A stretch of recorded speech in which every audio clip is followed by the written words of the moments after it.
First line நேயர்களுக்கு வணக்கம். இன்றைக்கி பரபரப்பான விஷயம் என்னென்னா, தமிழக அரசியலில் மிகப்பெரிய ஒரு பரபரப்பை ஏற்படுத்தி இருக்கக்கூடிய விஷயம் அண்ணாமலை மாற்றமும் அடுத்து பாரதிய ஜனதா கட்சிக்கு யார் தலைவராக வரப்போகிறாங்க, இதை பற்றி முழுசாக நம்ம அலசி ஆராய போகிறோம். நீங்கள் பல விஷயத்தில் பார்த்துருக்கீங்க, பல பத்திரிகையாளர்கள் அது இதெல்லாம் பல்வேறு கருத்து சொல்லியிருப்பாங்க. அதுக்குள்ளே நம்ம போகல. நம்ம முதல் முறையாக திருப்பி நான் சொல்கிறேன், அண்ணாமலை மாற்றப்பட போகிறார்னு 2 மாதத்துக்கு முன்னாடியே நம்ம போட்டிருக்கோம். அப்போது யாரும் அதை பற்றி பேசாத நேரத்தில் அதே மாதிரி அப்போ எல்லாம் சொன்னாங்க, இப்படியே சொல்லிக்கிட்டே இருங்க, என்னைக்கு மாற்றினாங்க அப்படின்னு நீங்கள் எல்லாம் கேட்டீங்க, சலிச்சுக்கிட்டீங்க. நம்ம ஜோசியர் கிடையாது, அது முதல்ல நீங்கள் புரிஞ்சுக்கங்க. ரெண்டாவது, அரசியல் சூழ்நிலை இப்படி இருக்குது, டெல்லியில் திட்டங்கள் இப்படி போடப்பட்டுக்கிட்டு இருக்குது, நாக்பூரில் இப்படி திட்டம் போடப்பட்டுக்கிட்டு இருக்குது. அங்கே உள்ள சோர்ஸு ஹை லெவல் சோர்ஸை வைத்து தான் நம்ம சொல்லிகிட்டு இருக்கோம். அப்படி தான் நம்ம செங்கோட்டையனையும் சொன்னோம். யாருமே எதிர்பாராத சமயத்தில் செங்கோட்டையன் கட்சியை டேக் ஓவர் பண்ண போகிறாரு, அவர் டேக் ஓவர் பண்ணல, அவரை டேக் ஓவர் பண்ண வைக்க போகிறாங்க அப்படின்னு தமிழ் மீடியா உலகத்திலே முதல் முறையாக நம்ம தான் சொன்னோம். ஸோ இப்போ அது நடந்து கொண்டு இருக்கிறது, நீங்கள்லாம் கண்ணால் பார்த்துட்ருக்கீங்க. அதுக்கான ஆதாரங்கள் நம்ம ரெகுலராக போட்டுட்ருக்கோம். நீங்கள் ஒன்றும் இல்லை, ஃபஸ்ட் லைனுக்குள்ளே போய் ரோல் பண்ணி பார்த்தீங்கனாலே இதெல்லாம் நம்ம முன்னாடியே சொன்னது. ரைட்டாக இந்த கர்மத்தை தானடா இப்போ போட்டு ஓட்டிகிட்டு இருக்கீங்கன்ற மாதிரி நம்ம எல்லாம் முன்னாடியே சொல்லிட்டோம். ஸோ இப்போ இது என்ன அப்படின்னா, இப்போ அண்ணாமலை மாற்றம் உறுதியாயிருச்சு அப்படின்றது இருக்குது. அது இப்போவா போன்றிருக்கு, இன்னும் 1 வாரத்துலேயோ 2 வாரத்துலேயோ அது மாற்றத்திற்கான அறிவிப்பு வெளியாகும். அது இங்கே யாரும் அறிவிக்க மாட்டாங்க. மோடிஜி இங்கே 7ஆம் தேதி வராரு, 9ஆம் தேதி வராரு அப்போல்லாம் அறிவிக்க மாட்டாங்க. அவ்வளோ பெரிய அப்பாட்டக்கரான பதவியும் கிடையாது. அது டெல்லியிலேருந்து திடீர்னு ஒரு அறிக்கை வரும், அவ்வளோதான், இந்த மாதிரி இவர் தான் தலைவராக நியமிச்சிருக்கோம் அப்படின்னு. அதோடு அது சைலண்ட் ஆயிரும். இப்போ அண்ணாமலை மாற்ற போகிறதுக்கான எல்லா விஷயத்தையும் அண்ணாமலையை முன்னாடியே சொல்லிட்டாப்புல, இந்த மாதிரி நான் எனக்கு வெங்காயத்தை உரித்தாங்க அப்படின்னா குழம்பு வைப்பாங்க. அதுக்காக தான் வெங்காயத்தை உரிக்கிறது, இல்லை இப்போ ஃப்ரை பண்ணுறது, இல்லை ஃப்ரைட் ரைஸ் போடுறதுக்கு வெங்காயத்தை உரிப்பாங்க. வெங்காயத்தை உரித்து பார்த்தேன் உள்ளே என்ன ஒன்றும் இல்லைன்ற மாதிரியாக சொல்லக்கூடிய ஒரு முட்டாளை நீங்கள் முதல் முறையாக பார்க்கணும் அப்படின்னா இந்த நபரை தான் பார்க்கணும். வெங்காயத்தை உரித்து உள்ளே என்ன இருக்குன்னு நான் பார்ப்பேன், அவனா முட்டா பையன்.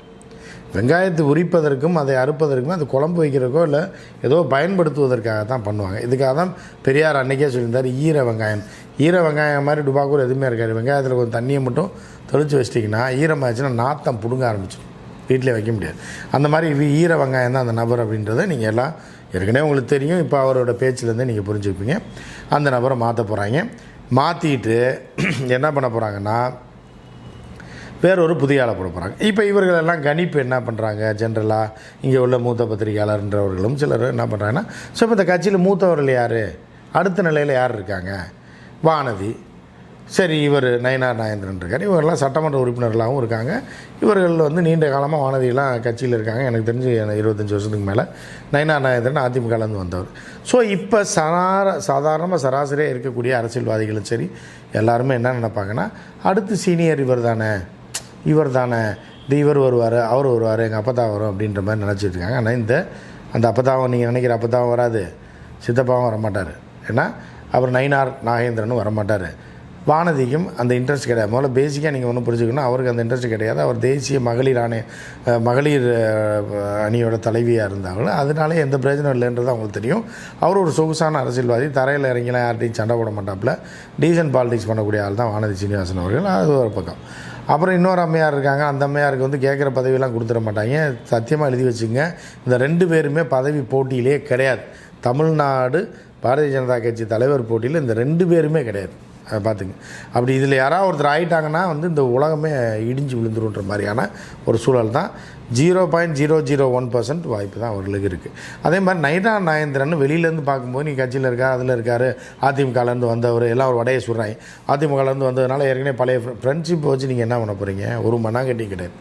நீங்கள் தலைவர் ஆகிட்டீங்க, அடுத்த நாள் தேவையான போகிறோம் ஓடி வர போகிறான், பதவி போச்சுன்னா அடுத்த நாளே பிச்சுக்கிட்டு எல்லாம் ஓடி போகிறான். இதுதான் நடக்க போகுது. அதனால் நயினார் நாகேந்திரனுக்கும் இது கிடைக்காது. அப்புறம் என்ன பண்ணாங்கன்னா, கருப்பு முருகானந்தம் அப்படின்னு ஒருத்தர் சொன்னாங்க. இது யாரா என்னடான்னு கிளப்பி விட்டாங்க அப்படின்னு பார்த்தீங்கன்னா, அண்ணாமலையோட அடிமை தான் இந்த கருப்பு முருகானந்தம். நம்ம சொல்ல மீற மாட்டாப்புல, நமக்கு அதிகாரம் போச்சுனாலும் நம்ம ஒரு ஆள் அந்த தலைவர் பதவியில் இருந்தால் நம்ம கட்சியை மெயின்டைன் பண்ணிக்கலாம், அப்படி நம்ம சொல்கிறத அவர் கேட்பார், நம்மளை ரொம்ப அழுத்தம் கொடுக்க மாட்டாங்கன்ற மாதிரி கருப்பு முருகானந்தன்ற பேரை கொண்டு போய் அமித்ஷாட்ட இவர் கொடுத்ததா அவரும் ரேஸில் இருக்காருன்றாங்க. இது எதுவுமே நடக்க போகிறதில்ல. புதிதாக ஆர்எஸ்எஸ்ஸை சேர்ந்த, ஏன்னா அவர் எந்த ஜாதிக்காரராக வேணாலும் இருக்கலாம், பிராமணர்களை கொண்டு வரணுன்னு தான் அவர்கள் ஒரு பக்கம் போராட்டம் பண்ணிகிட்டு இருக்காங்க. அவங்க சொல்லுங்க, கும்பிட்டையில் உங்களை இப்போ கொண்டு வந்து நீ கட்சி வளர்க்க முடியாது, 4 பேர் கூட கட்சியில் வரமாட்டான், இருங்க பொறுமையாக ஆட்சி அதிகாரத்துக்கு வரும்போது உங்களை டக்குன்னு டைரெக்டாகவே முதலமைச்சர் ஆக்கி விட்றோன்னு சொல்லி ஆஃப் பண்ணி வச்சுருக்காங்க. ஏன்னா நீங்களாம் இப்போ வெயிலில் அலைய மாட்டீங்க, சண்டை போட மாட்டீங்க, இப்போ தடாலடியாக பேச மாட்டேங்க, தடாலடி அரசியல்லாம் உங்களுக்கு தெரியாது. நீங்கள் உங்களை தலைவரெல்லாம் போட்டோம்னா 4 பேர் கூட கட்சிக்கு வர மாட்டாங்க. ஏற்கனவே கமலாலயத்தோட 4 பேர் தான் இருந்தாங்க. ஒருத்தன் வந்து ஃபேனு போடுறதுக்கு கூட்டுறதுக்கு ஒருத்தரும், கோலம் போடுறதுக்கு ஒரு அம்மா வேலை பார்த்து, அப்புறம் 5 பேர் தான் இருந்தாங்க நீண்ட காலமாக கமலாலயத்தில். இப்போ தான் பரபரப்பாக போயிட்டுருக்கு, வந்து கெடுத்து விடாதீங்க, உங்களுக்கு உரிய பதவி வரும், கவலைப்படாதீங்கன்னு சொல்லி அவர்களே ஒதுக்கி வச்சுருக்காங்க.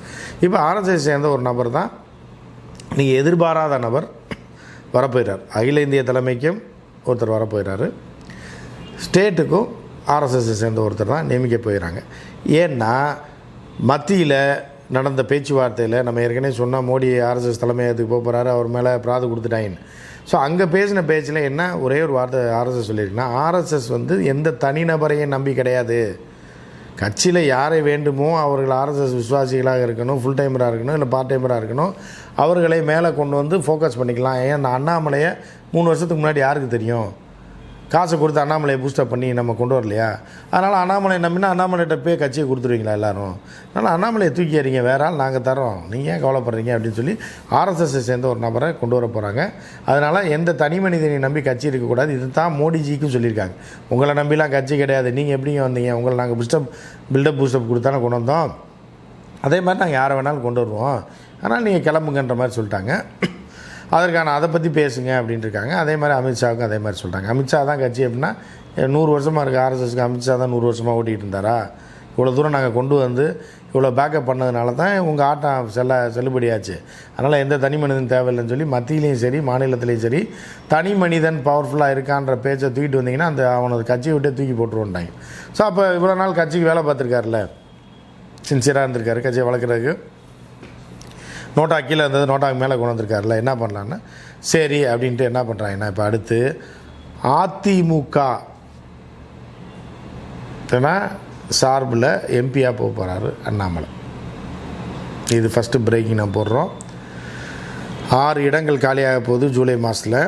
அதில் அதிமுக சார்பில் அண்ணாமலையை எம்பி ஆக்கி தமிழ்நாட்டிலிருந்து மத்திய அமைச்சர் இணையமைச்சர் பதவி கொடுப்பதற்கு இவர்கள் திட்டமிட்டு கொண்டிருக்கிறார்கள். இதையும் நீங்கள் நோட் பண்ணி வச்சுங்க.